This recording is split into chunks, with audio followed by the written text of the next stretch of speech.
Bienvenidos a nuestro episodio de hoy en Haciendo Luz en la Historia, un espacio donde exploramos los aspectos más personales y reveladores de grandes figuras de la historia.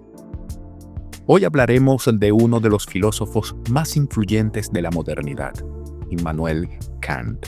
Su teoría del conocimiento cambió la forma en que entendemos la realidad, pero fue su ética la que dejó una huella profunda en la cultura occidental. Kant nos enseñó que la moral no depende de mandatos externos, sino de nuestra propia razón. ¿Sigue teniendo sentido su teoría en el mundo de hoy? Acompáñanos a descubrirlo.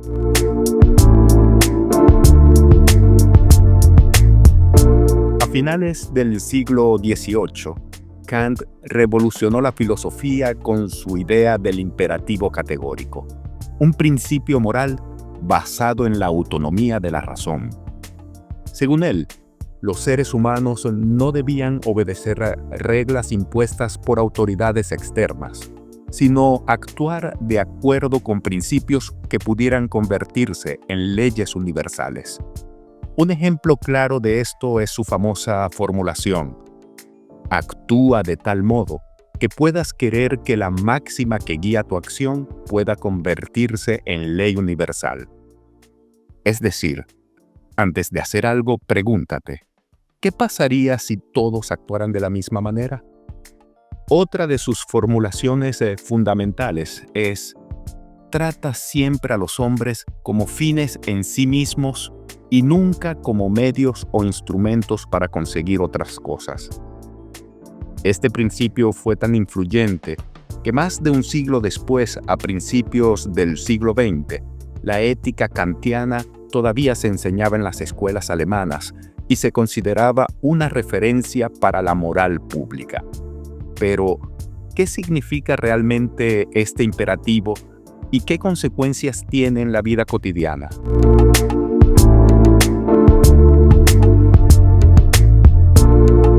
El imperativo categórico de Kant plantea una pregunta fundamental.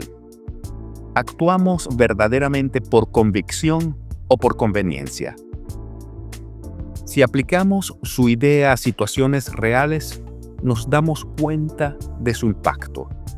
Imagina que alguien justifica una mentira diciendo: no pasa nada, es solo una mentira pequeña.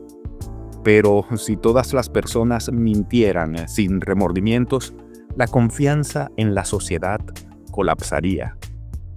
Lo mismo ocurre con tratar a las personas como fines y no como medios. Pensemos en las relaciones laborales. ¿Cuántas veces vemos a empleados tratados como simples herramientas de producción en lugar de seres humanos con dignidad? Kant nos recordaría que cada persona tiene un valor intrínseco y que nunca debería ser utilizada solo para beneficio de otros. El problema es que, en la práctica, muchas veces ignoramos estas reglas. La ética kantiana es exigente porque nos obliga a actuar correctamente, incluso cuando no hay consecuencias negativas si hacemos lo contrario. Pero si de verdad queremos vivir en una sociedad justa, ¿no deberíamos empezar por aplicar principios como estos? Hoy vivimos en un mundo donde las decisiones éticas son más complejas que nunca.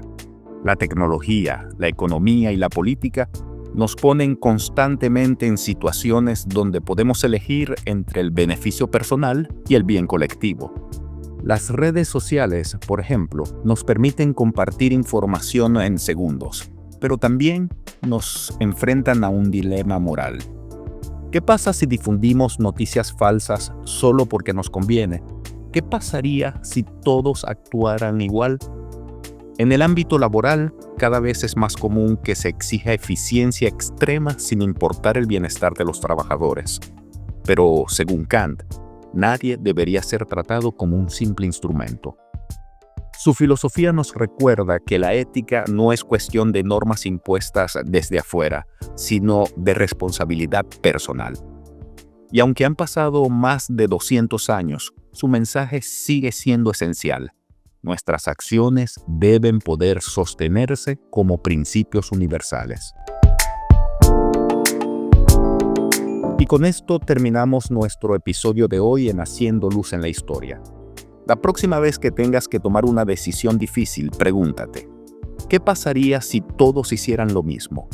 Quizás Kant tenía razón al confiar en la razón como guía moral. Gracias por acompañarnos en este viaje que toca la vida de personajes históricos cuyo legado sigue más vigente que nunca. Nos escuchamos en el próximo podcast para descubrir más anécdotas de sabiduría y legado en la historia. Hasta la próxima.